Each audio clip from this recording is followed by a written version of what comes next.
नमस्कार मित्रों। विश्व स्वास्थ्य दिवस के इस अवसर पर फोरसाइट फाउंडेशन के कार्यक्रम में मैं आज अपनी प्रस्तुति दे रहा हूं, जिसमें वर्तमान महामारी के परिप्रेक्ष्य में जहां दूसरी लहर हमारे भारत में प्रारंभ हुई है, विदेशों में चौथी लहर तक प्रारंभ हो चुकी है क्योंकि वहां महामारी पहले शुरू हो गई थी।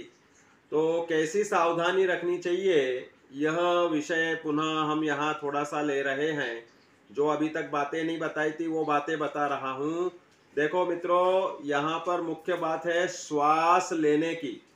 हम श्वासोच्छ्वास लेते हैं, प्रायः बहुत सारे स्थूल स्थूल ऐसे दीर्घ श्वसन नहीं लेकर के लिया और तुरंत ही छोड़ देते हैं। ऐसा नहीं होना चाहिए। श्वास लेने में भी थोड़ा समय रहना चाहिए और अंदर रुकाना वह सबसे बड़ी कला है। आम तौर पे स्टडी की जा रही है तो बता रहे हैं कि 3 सेकंड में हम श्वासोच्छ्वास लेके छोड़ देते हैं। वह टाइमिंग मिनिमम 5 सेकंड या 6 सेकंड्स का होना चाहिए। तो उससे हमारी oxygen inhaling capacity plus oxygen को शरीर में प्रसारित करने की कैपेसिटी बढ़ती है। तो दीर्घ श्वसन एक बहुत बड़ा मंत्र है।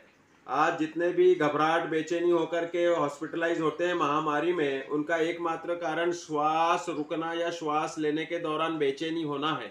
और मन में धारणा बनी है कि जैसी श्वास रुकेगी तो हम प्राण छूट जाएंगे, इसलिए फिर फटाफट लोगों को वेंटिलेटर या ऑक्सीजन के लिए भागना पड़ता है। तो मित्रों देखो, इसमें हम आपको जैसे कि बता रहे हैं कि हमारे स्वयं की रोग प्रतिकार क्षमता वह सबसे बड़ी हमारी सफलता की कुंजी है। इसलिए नेसेसिटी यह है कि हम रोग प्रतिकार क्षमता के उपाय चलाते रहें।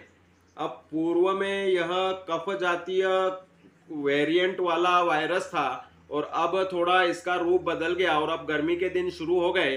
अगर आप काढ़े या गर्म चीज़ें लेंगे तो वह आपको गर्मी बढ़ाएगा, उससे आपको चक्कर आएंगे, गर्मी बढ़ेगी, खुश्की लगेगी, प्यास बढ़ेगी और बेचैनी होगी।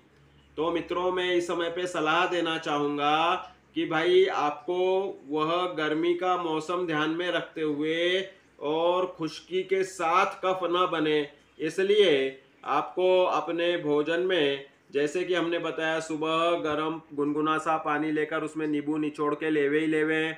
इसके सिवाय मुनक के 6 और 2 तुलसी के पत्ते, इसको आप अपने आप में रेगुलर में यूज करते हैं तो आपकी रोग प्रतिकार क्षमता ये सर्द गर्मी के असर को भी नॉर्मलाइज करेगी। तुलसी गर्म तासीर का गिना जाता है और इसके सिवाय जो मुनक्के हैं वे भिगोने के बाद समशीतोष्ण या ठंडी तासीर के हो जाते हैं।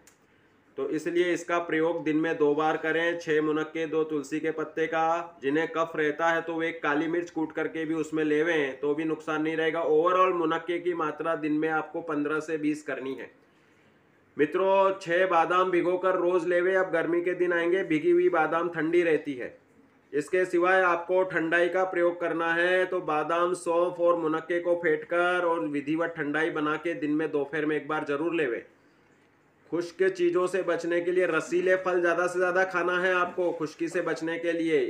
तो रसीले फल में अंगूर अभी बहुत अच्छे आ रहे हैं। इसके सिवाय आप संतरा, मौसमी, अनार, ये साइट्रस फूड हैं, इनको दोपहर में प्रयोग करें। सुबह शाम इनका प्रयोग थोड़ा कफ बनाने में हो सकता है, इसलिए हम आपसे कहेंगे कि दोपहर में लेना चाहिए फलों का समय। इसके सिवाय जो हमने आपको बताई कुछ योगा और विटामिन डी का कंसंट्रेशन परफेक्ट हो, इसका मतलब ये नहीं कि आप दोपहर में 12 बजे धूप लेने लग जाए। जब हमने शुरू में आपको सर्दी के दिनों में बताया था कि 7 से 1 बजे तक की धूप बॉडी को अच्छी रहती है विटामिन डी के रेशो एब्सॉर्ब करने के लिए। अब हम कहेंगे आपको 7 से 9, साढ़े 9, मैक्सिमम 10 बजे तक आप धूप ले ले, भले 40 मिनट की धूप लेवे और उसमें योगा करें, एक्सरसाइज करें। योगा में हमने आपको बताया कि श्वास लेने की पद्धति वाले अनुलोम विलोम और भस्त्रिका प्राणायाम ये बहुत आवश्यक है, क्योंकि यह महामारी श्वासोच्छ्वास की प्रक्रिया को बाधित करती ही करती है। लोगों के लंग्स में सीटी स्कैन से मालूम पड़ता है, असिम्प्टोमिक केसेस होते हैं, असिम्प्टोमेटिक, उसमें भी लोगों को ये जो तकलीफें दिख रही हैं वह सीटी स्कैन से मालूम पड़ती हैं। तो मित्रों, यह बहुत ज़रूरी है कि आप अनुलोम विलोम, प्राणायाम, कपालभाति का अच्छे से पालन करें और सुबह गुनगुनी धूप में ये सब एक्सरसाइज या योगा का जरूर करें। इसके सिवाय मित्रों देखो, हेल्थी डाइट बहुत ज़रूरी है। हमें किसी भी प्रकार के हिंसक उपायों से अपनी स्वास्थ्य रक्षा की जब बचाना चाहना नहीं है, हम अहिंसक उपायों से बचाना चाहते हैं, तो नेसेसिटी है कि आप हमने जैसे बताया भिगोए हुए चने 25 से 30 दाने, सोयाबीन 25-30 दाने डेली भिगो करके पूर्व के पहले दिन शाम को उसको उबले हुए पानी को ठंडा करके उसमें डालें और वह दूसरे दिन सुबह नाश्ते में या भोजन में जरूर लेवें।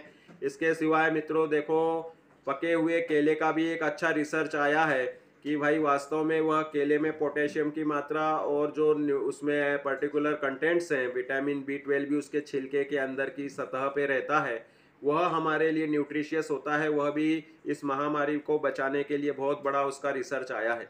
इसके सिवाय मित्रों देखो, जब भी ऐसे श्वास वगैरह कम चढ़ती या ब्लॉकेज टाइप लगे या चढ़ने जैसा लगे थोड़ी बहुत, तो कपूर और एक अजवाइन, इनको एक पोटली में बांध के कूट के और इसको अगर जोरदार सूंघते हैं या अमृत धारा को रुमाल में लेके थोड़ा सा सूंघते हैं, तो वह श्वासोच्छ्वास की नलियाँ रिलैक्स हो जाती हैं और श्वास बराबर चलने लगता है। हमें एकदम घबराहट बेचैनी रखते हुए एकदम से हॉस्पिटल की तरफ भागना नहीं चाहिए, लेकिन इसका मतलब ये भी नहीं कि हम एकदम असावधान रहें। तो ये सब उपायों से हम इस वर्तमान में फैली हुई महामारी में अच्छे से टैकल कर सकते हैं। आप लोगों ने पिछले 1.5 साल से लगभग टैकल किया ही है, तो इसलिए अब और घबराने की ज़रूरत नहीं है। ये जब जब ऋतु संधि काल आएगा तब तब इसकी लहरें आएंगी, ये समझ में आ रहा है। तो अब जैसे उधर अमेरिका में चौथी लहर चल रही है, यहाँ दूसरी लहर बता रहे हैं, तो आगे आपको जून जुलाई में पुनः एक चांसेस बनेंगे, मौसम बदलेगा। उस समय हमें अपनी दिनचर्या ऋतुचर्या में सावधानी रखेंगे तो गारंटी से आप स्वास्थ्य को लाभ को प्राप्त कर सकेंगे।